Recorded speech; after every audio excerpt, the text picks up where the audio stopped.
तो पिछली वीडियो जो मैंने अमेज़ॉन के ऊपर बनाई थी उसमें काफ़ी लोगों ने ये कमेंट करा था कि हम एक एक्स एम्प्लॉय हैं, अमेज़ॉन की जॉब हम पहले छोड़ चुके हैं, तो क्या हम इस बोनस के लिए एलिजिबल हैं, और जो लोग अमेज़ॉन से पहले जॉब छोड़ चुके हैं क्या उनको ये बोनस मिलता है या नहीं।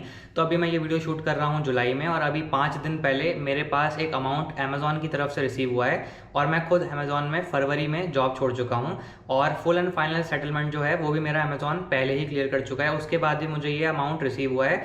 तो इस वीडियो में इन सारी चीज़ों के बारे में बात करेंगे कि कौन कौन एलिजिबल है बोनस के लिए, और कैसे आप एक्स्ट्रा पैसे कमा सकते हो केवल कुछ दिन, मुश्किल से 1 महीना अमेज़ॉन में काम करके भी आप इस चीज़ के लिए एलिजिबल हो। सारी चीज़ों के बारे में बात करेंगे। तो सबसे पहले जो अमाउंट मुझे रिसीव हुआ है वो मैं आपको दिखा देता हूँ। तो ये मुझे रिसीव हुआ है 27 जून 2026 को 27,896 रुपीज़ ये मुझे रिसीव हुए हैं। और जो मैंने आपको लास्ट पे स्लिप वाली वीडियो में दिखाया था, जो मुझे लास्ट ईयर रिसीव हुआ था, वो था 22,705 रुपीज़। तो टोटल मुझे 50,601 रुपये केवल बोनस के मिले हैं, apart from salary, over time, night shift या फिर आफ्टरनून शिफ्ट। और कौन कौन इस स्टैट्यूटरी बोनस के लिए एलिजिबल होता है, तो बेसिकली 3 सिनेरियोज हो सकते हैं।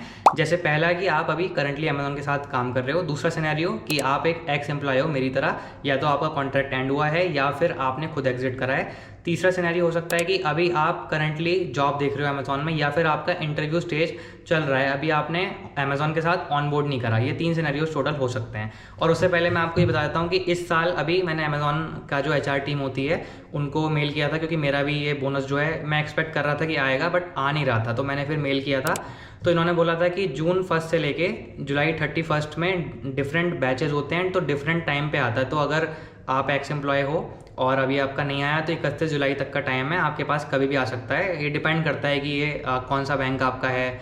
जैसे कि जब मैं अमेज़ॉन में काम कर रहा था तो मेरा जो बैंक था वो डिफरेंट था, और मेरे जो टीममेट्स थे उनका डिफरेंट था। तो सैलरी कभी कभी 1 दिन पहले मुझे आती थी, कभी कभी उन्हें 1 दिन पहले आती थी। तो ये डिपेंड करता है कि अलग अलग बैचेस में ये लोग पैसे डिसबर्स करते हैं, ठीक है।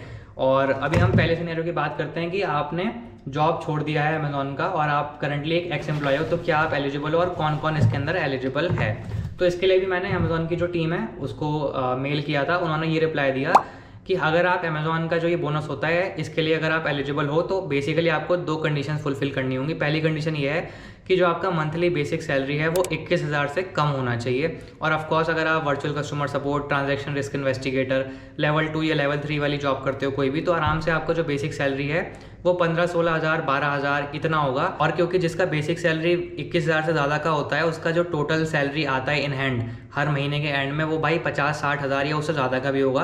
तो इसलिए हम सब लोग 21,000 से बेसिक सैलरी हमारा कम ही होता है, इसलिए ये वाला पॉइंट हम सब के लिए एलिजिबल होता है।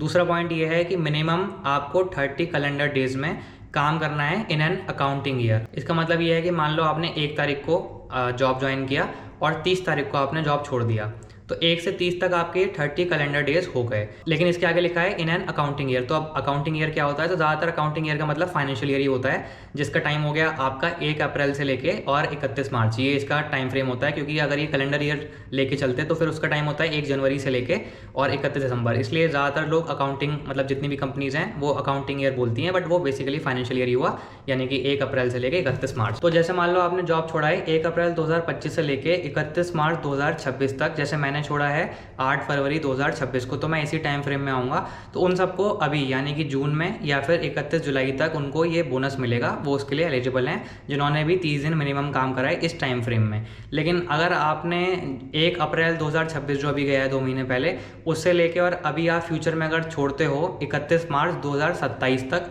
तो फिर आपको जो बोनस मिलेगा वो आपको नेक्स्ट ईयर मिलेगा जून या फिर जुलाई के लास्ट में 2027 में। तो इसके अंदर भाई ऐसा ही साइकिल चलता है, थोड़ा कॉम्प्लिकेटेड है आई नो, बट इसके अंदर आप क्या कर सकते हो कि जो मार्च का डेट है कि आपने 31 मार्च हर साल की जो आती है उससे पहले छोड़ा है या उसके बाद छोड़ा है।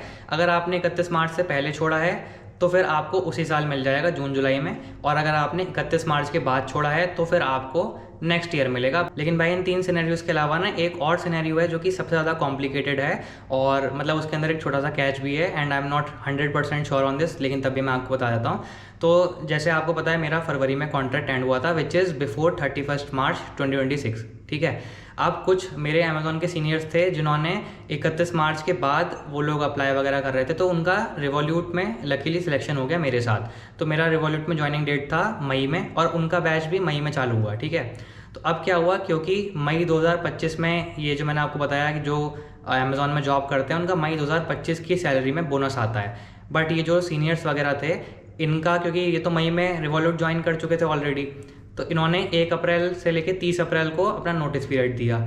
लेकिन क्योंकि मई में जो लास्ट ईयर उन्होंने काम किया था, यानी कि विच इज़ 1 अप्रैल 2025 से लेके 31 मार्च 2026 तक, ये जो उन्होंने काम किया था इसका बोनस मई में आना था, लेकिन उससे पहले उन्होंने जॉब छोड़ दी। तो वो बोनस कब आएगा इनका?